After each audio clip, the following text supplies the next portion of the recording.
हम लोग थोड़े बहुत डिप्रेशन में सब रहते हैं, ऑफ एंड ऑन।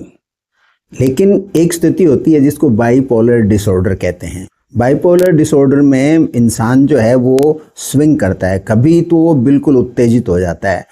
जिसको मैनिक हाइज कहते हैं, और दूसरा तरफ जो क्या होता है कि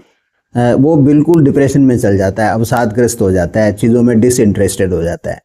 जब वो अपने मानिक फेज के अंदर होता है, उत्तेजित वाली स्थिति में होता है, और ऐसे में यदि उसके पास क्रेडिट कार्ड हो या उसके पास कोई कैश ज़्यादा मात्रा हो और या फिर ऐसा हो कि उसके उधार करने की आदत हो, तो वो ओवर स्पेंडिंग बहुत करता है। देखिए, नॉर्मल कोर्स में भी जब हम किसी मॉल में जाते हैं या किसी ऐसी साइट पे जाते हैं जहां हम ऑनलाइन कुछ खरीद रहे हैं, तो हमारी टेंडेंसी होती है कि हमें बड़ी खुशी मिलती है उससे, क्योंकि जब आप कोई चीज़ बाई करते हो तो आपके ब्रेन से डोपामिन रिलीज होता है, वो आपको प्लेजर देता है, तो आप आवश्यकता से अधिक खरीद लेते हो यदि आपको डायरेक्ट कैश पेमेंट नहीं करना होता है। तो अब जो मैनिक फेज के अंदर होता है कोई बाइपोलर इंसान, और ध्यान रखिए थोड़े बहुत बाइपोलर हम सब हैं और कई लोग पैथोलॉजिकल बाइपोलर हैं। तो यदि क्रेडिट कार्ड का यूज़ कर रहे हैं या कोई उधार के ऊपर कोई चीज़ आ रही है, तो टेंडेंसी है कि आवश्यकता से बहुत ज़्यादा वो खरीद लेते हैं। अब सवाल उठता है, इसको रोका कैसे जाए, इसको नियंत्रण में कैसे रखा जाए। उसके लिए दो तीन चीज़ें होती हैं। एक तो क्या होता है कि जो ही आपके एक ऐसा बैंक अकाउंट होना चाहिए जिसमें आपके जो घर की बेसिक नीड्स हैं वो बिल्कुल एक्सक्लूसिव अकाउंट होना चाहिए, और ऑटोमेटिक वहाँ से सारे आपके बिल्स का पेमेंट हो या आपके हाउस होल्ड चीज़ें उनका पेमेंट हो, उसमें से आप न तो कभी पैसे निकालो और न उसके कोई कार्ड वगैरह इस तरह का आप यूज़ में मत लो, जो पड़ा है वो सब सिस्टम ऑनलाइन कर दो, सो दैट आपकी बेसिक नीड पूरी हो जाए।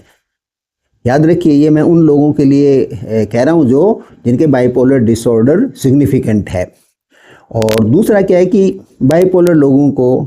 क्रेडिट कार्ड या डेबिट कार्ड अपने पास नहीं रखना चाहिए, वो परिवार के किसी दूसरे सदस्य के नियंत्रण में रहना चाहिए, और जब भी बाई करें तो उस व्यक्ति के साथ बैठ कर ही कोई चीज़ें खरीदें।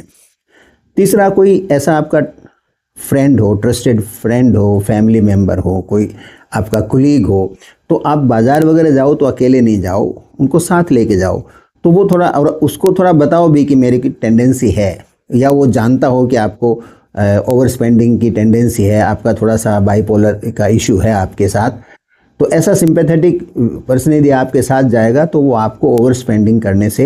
रोकेगा।